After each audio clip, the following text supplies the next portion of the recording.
నమస్కారం. VNR news వార్తలకు స్వాగతం.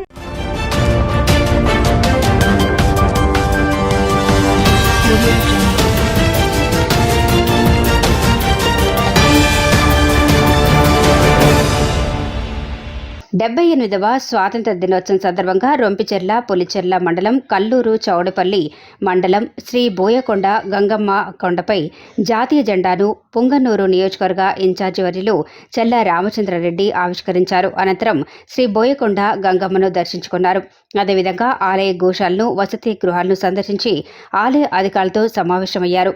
ఈ కార్యక్రమంలో ఆలయ ఈవో, అధికారులు మరియు తెలుగుదేశం పార్టీ నాయకులు, కార్యకర్తలు పాల్గొన్నారు. అలాగే తిరుపతి మద్యం డిపోలో తిరుపతి జిల్లా ప్రొవిషన్ ఎక్సైజ్ సూపరింటెండెంట్ జానకీరామ్ జాతీయ పతాకాన్ని ఆవిష్కరించారు. ఈ కార్యక్రమంలో అసిస్టెంట్ డిపో మేనేజర్ రాముడు, సిఐ శిరీష, ఎస్ఐలు రామకృష్ణ శాస్త్రి, వెంకట సుబ్బయ్య, మహేంద్ర, సతీష్, అఖిల పాల్గొన్నారు.